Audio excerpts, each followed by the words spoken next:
but just to say everybody's very, very welcome. It's lovely that you've given up your day today on Saturday to join us. Join us all and join the professionals and join families. And we've got a really packed program, a really kind of inspirational program, as I know you'll expect, particularly from Alström families, on what they're up to and what they're doing. After saying a very, very warm welcome to you all, as I say, thank you for joining us on this Saturday. So, as I say, a very warm welcome to everybody, families, individuals, siblings, aunts and uncles, carers. And as you know, what we're trying to do is just all get together, work collaboratively, share not just medical knowledge, but some of the practical tips of bringing up kids with Alström, or for adults with Alström, to share some of their practical tips too. And it helps us then to try and, as you know, we're forging ahead to try and get that global picture of Alström through the patient registry that I know many of you are starting to sign up to and sharing with people with Alström. It's lovely to hear from families throughout the world and professionals everywhere. And we hope next year, I started off by saying when we started these 3 years ago, but we're hoping next year to have some celebration for ASUK, who we will be 25 years old next year. When I say we, I don't mean any of us individually, strangely enough. I mean the organisation. So we're looking forward to having a year of celebration. So what I'm going to do now is I'm just going to briefly run through the agenda for the day, which again will be, I think, on your screens, and I think you can access that. Let me look at Catherine, who's going to nod at me. Yeah, okay. And not only will you be able to access the agenda, we've got the fabulous Laura with us again, who's keeping a graphic illustration throughout the day of all of the presentations. Have we got Laura with us? Can we get a wave from Laura? I will try, as she's drawing pictures, I'll try and give some description of those throughout the day. As you know, we use them time and time again to share with everybody. Okay, so today's all about, views from all of our communities, wherever you are. We're going to be kicking off with a view from Germany, from Bernd and his son, Ben, and he's going to talk to us about Ben's artwork. I'm going to do very brief introductions because people will introduce themselves. Then we're going to go straight into living life on the Med and kind of view from Italy and top tips on our diet and some of the delicious food to help keep us all healthy. We'll have Q&A sessions to both of those. And then we're going to move on to a very quick break and then a little bit of armchair yoga to relax us all and get us all in the mood for the next session. Professor Rick Steeds, who is at the QE and University Hospital Birmingham, University Birmingham, will give us a overview of the worldwide research updates. And then Professor Rob Semple, along with Eleanor McKay, will talk to us about research in Edinburgh in Scotland. Then Jonathan Eintracht will talk to us about some of the eye research going on in Great Ormond Street in London. There'll be an opportunity for Q&A session for all of those, and then we'll have a little bit of a comfort break. And then we're going to have a very different perspective on Alström from a young person, from a teenager.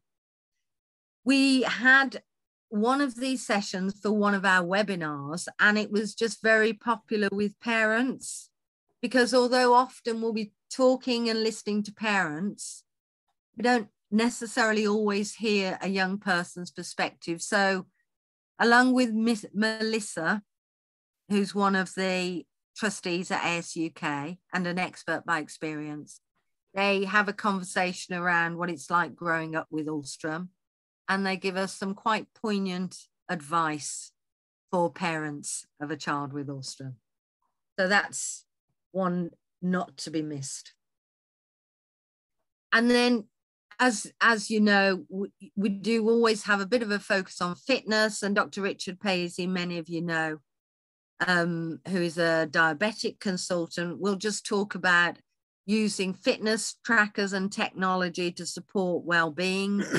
Alongside Trevor Parkin, our old chair at ASUK, who still works with us in a voluntary capacity. And then to celebrate some of the achievements, Hassan will be talking about cycling across Europe, and he'll be there supported by Dad. And we're just going to have some questions that we'd like to ask him, and I'm sure you'll have some questions for Hassan too. Then we'll have a quick break, and then we go into a kind of focus on what's happening globally and having some updates. So Chase Palmer, the president of ASI, is going to give us an update on ASI. Alström Syndrome Italy, Marina will give us an update on what's going on in Italy. The Alström Initiative Germany, Bernd will share an update on what's going on there. And then our chief exec, Kerry, will give an update on ASUK.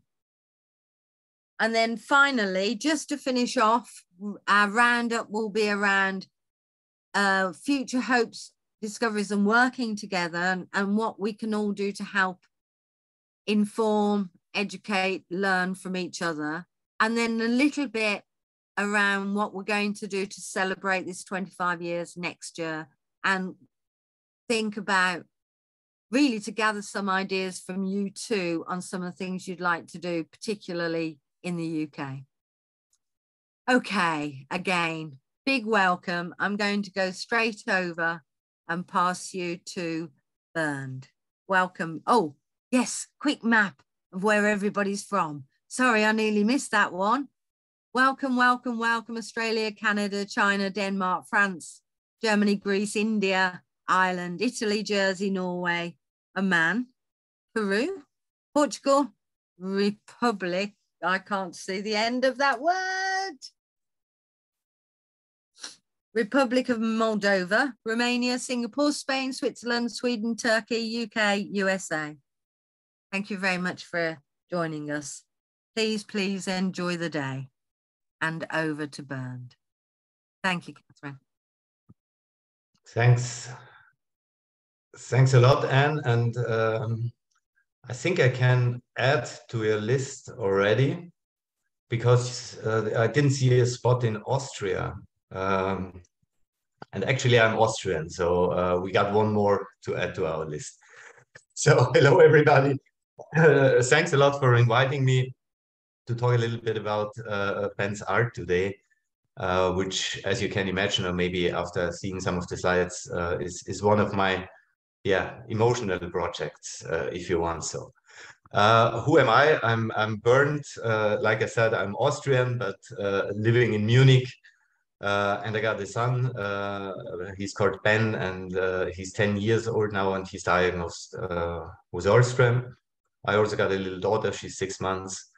And Ben was diagnosed about 6 years ago. And basically, since then, we've been working with his disease. We've been managing his disease.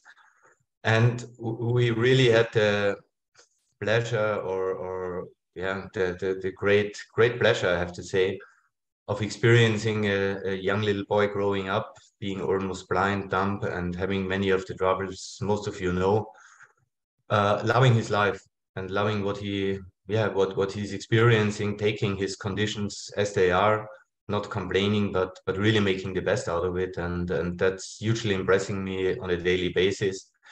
And he's not only loving his life, so he's also loving to paint.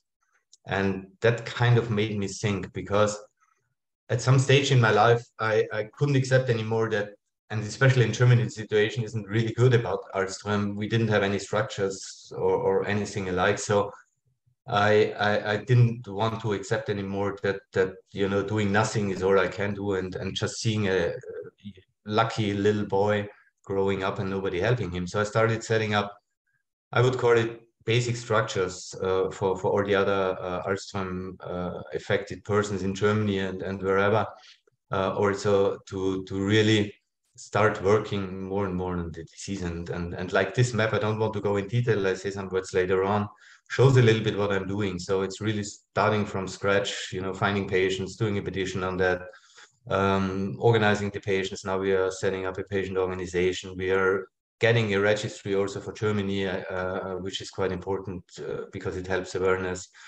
We are now starting to focus more on research, using extensively the ASUK network. We had a tremendous meeting a couple of months or weeks ago, looking at an ecosystem to build up, and so on and so forth. But at the end of the day, Alström, I don't need to tell anybody, it's so small, so you need to talk about it. You need to make people aware of what it means if you're talking about Alström or if you're talking about rare diseases. And this is where Bernd's art comes into the game, because for me, the journey started with making people aware of what the situation is and what the challenges are that we are having. And what was important for me when thinking about how to make Alström more aware was, how can I do it in this positive way, in a way of looking at chances, in a way of maybe empowering other people, and taking Ben as my kind of my teacher, showing me how to make the best out of your capabilities. I kind of thought maybe using his paintings, and that a blind person is painting, I think is quite unusual as a fact.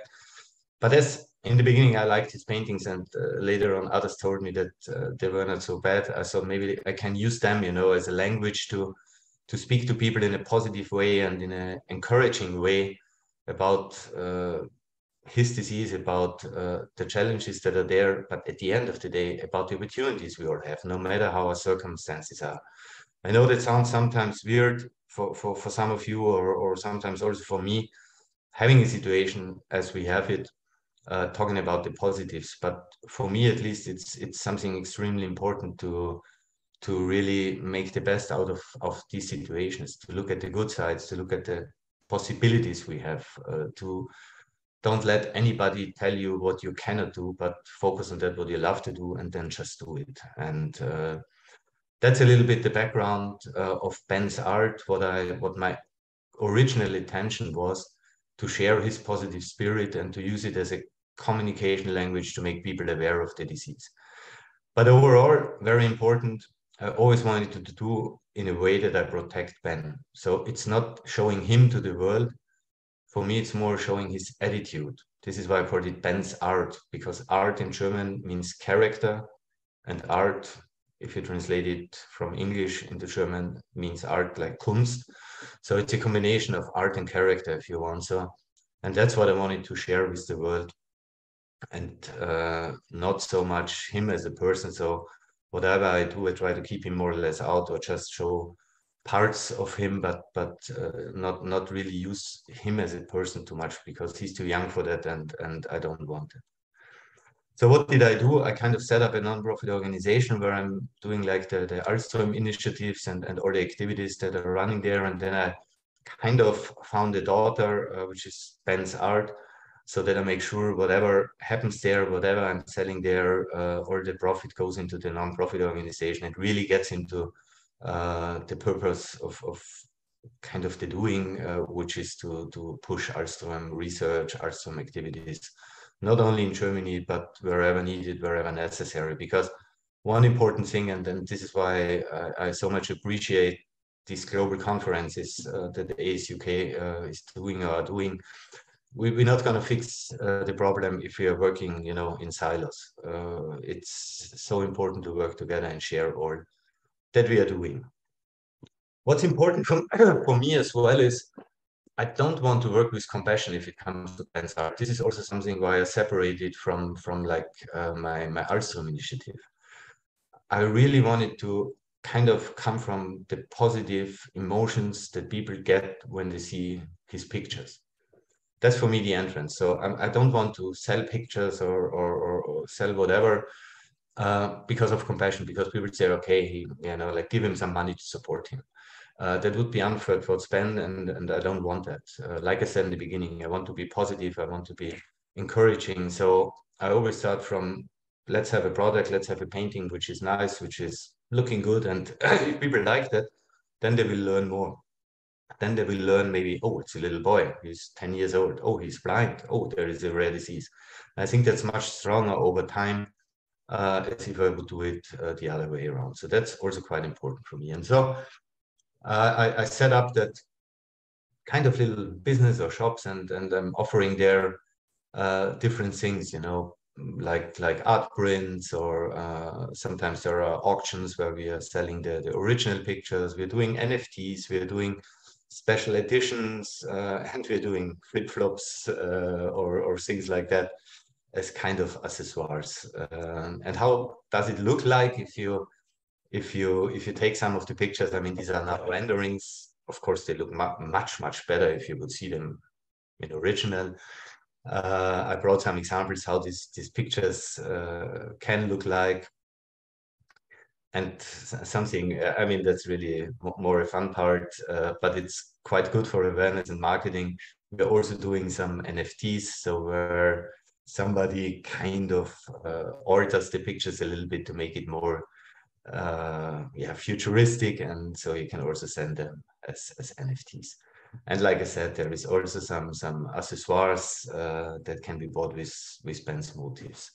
And of course, it's extremely important always to keep in mind who is the most important person there. It's Ben, if he wants to paint, he paints. If he doesn't want to paint, he doesn't paint, so you should never whatever force him to do so. So it's kind of a maybe there is a time limit behind what we are doing here, but that's not the point, because overall, and you will see it later on, it could be anything in the future.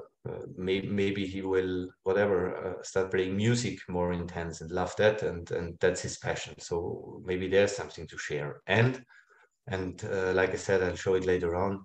I want to build this platform. I want to scale it. I basically want to offer it to anybody who has skills, who wants to share his skills, and show different perspectives. And that for me is the real big kind of emotional benefit of this doing, to show different perspectives. No matter if you're having a certain challenge, if you're disabled or not, it doesn't matter.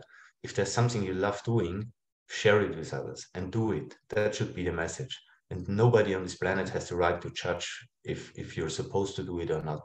You will always be allowed to do it. And if you love it, go for it. That's my biggest, my most important message. And of course, some sort of storytelling is also involved. So now we are doing a little bit on Instagram there, and really raising questions like, what is normal? Who has the right really to judge what is normal? Or isn't it only important what you love to do, and stick to it and go for it?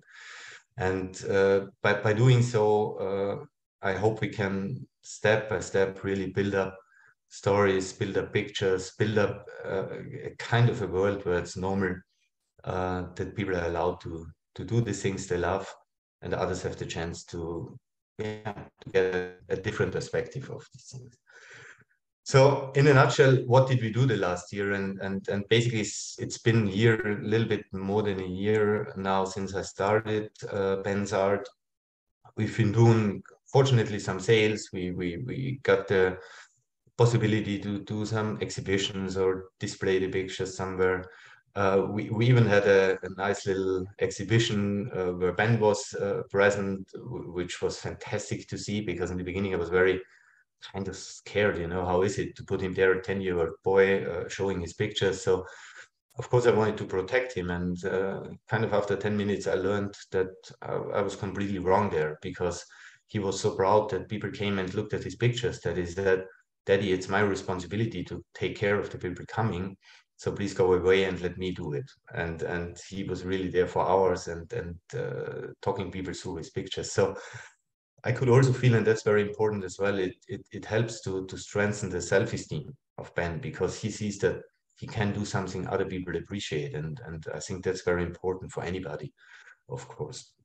We had the pleasure that we could kind of sponsor or use some events where we could show Ben's art as well, like a tour with Aston Martin, which was quite nice, or other cars that took our motifs and made some great awareness jobs. We got some media presence, and we also did some special events, like Ben was invited by Mr. Bocelli, because I thought it's so important, you know, to always give people the feeling that they can go for whatever they want to go. And as Mr. Bocelli is blind as well, I thought maybe he's going to tell Ben as well this story. And that's what he exactly did. He said, whatever your passion is, live it and go for it. And, you know, don't let anybody hold you back.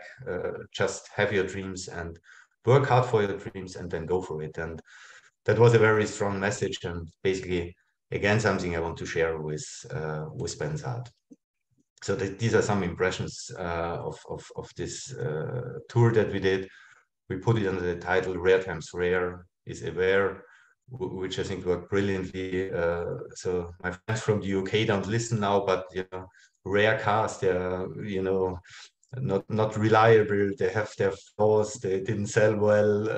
There was always too little money to further develop these cars. So there's some commonality with rare disease, and so even from that perspective, it was a good exercise to create some awareness.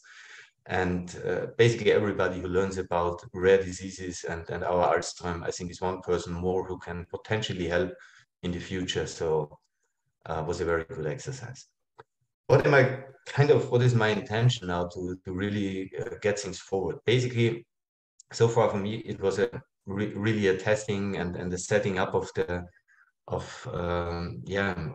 system of what we are doing, of trying certain formats which work.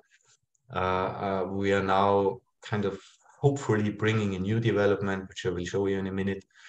But my big vision is, like I'm saying on this chart, to open up a space for many people. And that would be my dream, really, to create a platform where as many people as possible can show what they're doing, can show their passion, can show different perspectives. And by that, really creating a community which hopefully is much more encouraging and positive than many things that's been done before. That's hopefully something which will come next year. We are going 3-dimensional now, because it would be, or there were a lot of discussions about how can we show pictures, how can we kind of create this atmosphere, and whatever you do on a local level always stays local. But like I said, we are talking global here. It's like global messages. Alström is a global disease. Rare disease are global. Kind of encouragement, mental health, positive thinking. It's all global things that are relevant for so many people. So we said, okay, what can we do to really reach a global audience? And we came up with these 3D rooms where we have the chance to like show the works of people, create rooms that can be whatever, you know, a room can be a universe or whatever. We can even dive into disease, so we can give backgrounds there if you want. So we can invite sponsors. We can do a lot of things, you know, and make it as wide as we think we need to do it, as long as we stick to our messages, as long as we are sticking to this kind of positive attitude, educating attitude, making people aware of what we are doing or what we want to do. And this is something which we are hopefully doing next year, and will continuously grow and open new rooms and open new perspectives to move in. And for Band's Art, for the meantime, there's as well some nice activities being planned. So there will be another tour next year taking place in Prague this time. We got now invited by the World Orphan Drug Congress to be kind of their feature sponsor, so to make a real big story around the World Orphan Drug Congress, and getting a panel discussion there and huge brandings. We're doing certain shootings taking place in a couple of other activities. There's some really special things which are not yet on it. So we're trying to build like the idea of Bernd's art more and more, and hopefully getting a good platform so that mid-end next year we can start opening up and start working on this platform that I described before. That would be the vision. And like I've shown in the beginning, it's one little piece in making Alström and rare diseases more aware.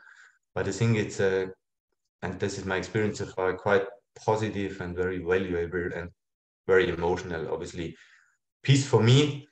So that would be like the end of my, I think I even managed to stay within my time, right? Fantastic. So then I would close it here. Thanks a lot for listening. Ask me questions later on, send me comments. We are happy to take everything and develop it further. And yeah, I think if we manage to push things together, we are doing it all right. Thanks a lot. Perfect. Thank you very much, Bernd. And I'm sure people will have questions. Can you hear me okay? I can. Yeah. Okay. Yeah. Thank you very much. And I always enjoy your presentations, Bernd. And one of the things I particularly enjoy is you always talk about what it is that Ben can teach you. Yeah. And that's very poignant and something for us to hold on to. We're going to do some Q&A after Pietro's presentation. So thank you again. Thank you.